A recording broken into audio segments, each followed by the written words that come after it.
You're saying you could change your mind, maybe? Well, I'm not going to vote for Biden, this is a wild time. Who knows what's going to happen in 7 months? But I expect, as between Trump and Biden, there's no question in my mind. Oh, so you're kind of suggesting that maybe Donald Trump may not be the Republican nominee? Or Biden may not be the Democrat. So you would vote for another Democrat if a different Democrat was on the ticket? It's hard to imagine that this party, the Progressive Democratic Party, would nominate someone I would support. Yeah, I know you disagree with him, but I have to ask you about something that Trump posted about you this week, because he responded in response to you saying you'd vote for the Republican ticket. Wow, former AG Bill Barr, who let a lot of great people down by not investigating voter fraud in our country, has just endorsed me for president despite the fact that I called him weak, slow-moving, lethargic, gutless, and lazy. Based on the fact that I greatly appreciate his wholehearted endorsement, I am removing the word lethargic from my statement. Thank you, Bill. Yeah. Classic Trump. What's the question? What's your response? Well, I mean, obviously, what I said was that I'm very disappointed that this country is stuck with this choice between two people. I don't think either of them should be president of the United States. But given that binary choice, I feel I have to choose Trump. But he's mocking you. So it's not about me. I think that I've said this all along. If faced with a choice between two people, neither of which I think should be president, I feel it's my duty to pick the person who I think would do the least damage to the country. And I think Trump would do less damage than Biden. And I think all this stuff about a threat to democracy, I think the real threat to democracy is the progressive movement in the Biden administration. The Biden administration or President Biden himself? Biden's support for the progressive agenda. I think a lot of people hear that, and the case that we just talked about that went before the Supreme Court essentially, and say, how can you see that and say that Biden is a greater threat to democracy? Where are we losing our freedoms? How are our freedoms being constrained? They're being constrained by the progressive government. And, democracy, especially, from the Anglosphere democracies, the Five Eyes and so forth, the threat's never been for autocratic government on the right. But how specifically is Biden threatening democracy? The threat to freedom and democracy has always been on the left. It's the collectivist, socialist agenda. And that is where we're losing our freedom. Parents are losing the freedom to control their children's education. People can't speak their mind without losing their jobs and things like that. This is worse than the McCarthy era. Where is that coming from? It's not coming from the right. Those two things that you just noted there, you believe are worse than a president of the United States trying to subvert the will of the people by overturning the results of the election? I think a country, all the things together, like we're not enforcing our borders, we have open borders, we have lawlessness in our cities. We have regulations coming fast and furious, so telling people what kind of stoves they can use and what kinds of cars they have to drive, and eliminating cars and so forth.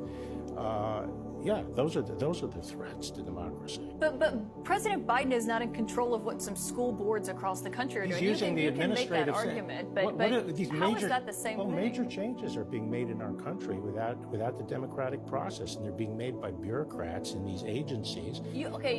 Pause. You cannot argue that Republicans across the country are not doing that as well. In my own hometown, there's a huge fight at the library over which books kids can read. This is not something that is a single-party fight. Do you think don't you think there should be some limits on what people are able to read at very young ages? I just think people look at what you're saying and they don't, and maybe even Republicans who have concerns about what's happening with school boards or the culture. And don't, maybe abortion even, don't equate that with January 6th and Trump's efforts. When you told him the election was not stolen, and he still went out there and said it was stolen and led a lot of people to believe that. Those things aren't equal. It feels like a false equivalency. Well, I disagree. I think I think the country is much more susceptible to losing freedoms by the excesses of the left than they have been steadily, and that's clear. People lose their jobs, kids can't speak out in the classroom. They have to go along with what the professor says in order to get good grades and so forth. It's become like a Stepford nation being directed by the progressive elites. Republicans are also trying to limit what can be said in the classroom. But I do want to ask you, because you're a lifelong Republican, I don't think it's a surprise that you don't like those issues that a lot of Republicans blame on Democrats. I think there's a question of how they're the same. But I'd want you to listen to what another lifelong Republican, Liz Cheney, said about your decision to vote for the Republican ticket in November. Given what Bill Barr has said publicly about Trump's lack of fitness for office, I think that his assertion now that he's actually going to support Trump for office is indefensible, and was frankly disappointing to see. She says it's indefensible. Well, that's her view. That's her view. The fact of the matter is, as I said all along, I agreed with Trump's policies, and despite the media, the left-wing media's effort to portray it as a lawless administration, it wasn't. His policies were sound, and we had victories in courts, and we defended them. I think that Biden is unfit for office. So you're basically saying that you are voting because you want the Republican policies? Well, that's certainly part of it. Well, I'm glad you said that. But I also don't Hold on. I'm glad you said that, because you told Geraldo Rivera last year, you may want his policies, but Trump will not deliver Trump policies. He will deliver chaos, and if anything, lead to a backlash that will set his policies much further back than they would otherwise be. You're even acknowledging he can't accomplish those Republican policies. What I was saying was, if you want Trump's policies, if you're MAGA and want to make America great again, the other candidates will be successful at that much more than he will. But for the reasons I stated. It's going to be Donald Trump. That's right.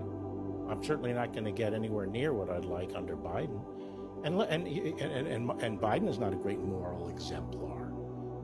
Okay. And is he following the laws? Here he is giving away another round of forgiving student loans after he lost it in the Supreme Court, and he thinks he can get away. And he thinks he can get away with it by getting it out the door before the election. But he's not enforcing the law on the borders. But those are policy differences that you disagree with. Trump, I remember also when border numbers were at an all-time high in the spring of 2019. So the idea that border chaos only happens under this administration is inaccurate. But I think people see that. We had it under control because we had a program approved by the Supreme Court called Remain in Mexico that was fully lawful, and it shut down the border, and he came in and lifted it. How can you equate, the border is a real issue. I've been to the border. No one's denying that.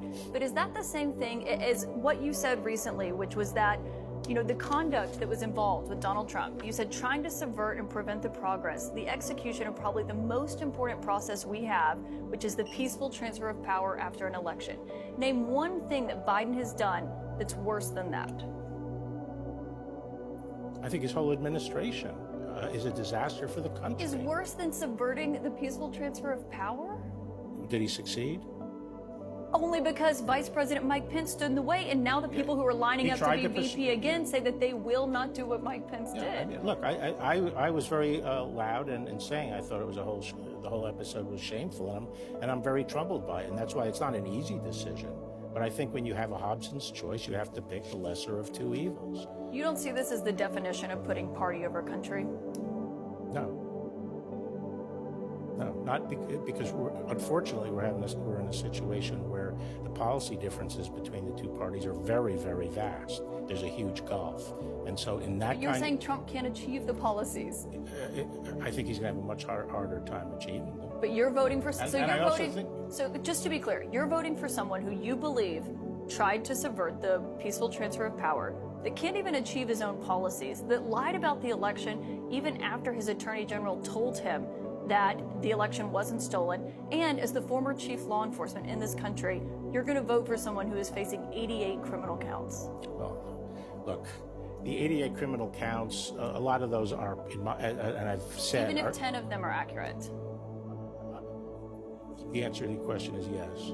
I'm supporting the Republican ticket. But can you say that you're voting for Donald Trump? Because you're not saying his name. You just say you're supporting the Republican ticket. I've said, as between Biden and Trump, I will vote for Trump, because I believe he will do less damage over the 4 years. I believe I believe we're facing the most dangerous situation we've ever faced in the world. A lot of it invited by Biden's weakness. And to have Biden out there for the next 4 years, given all the threats we face, including handing the keys to the nuclear weapon to Iran, with a vice president like Kamala Harris, endangers the country. That alone should be reason to vote for the Republican ticket. But there are a host of other reasons. Our country is unraveling in many ways. The rule of law is unraveling. So you want to put someone back in the position with immense power who you believe disrespects the rule of law? Well, no, I think he will enforce the law, and it will have greater safety in our cities.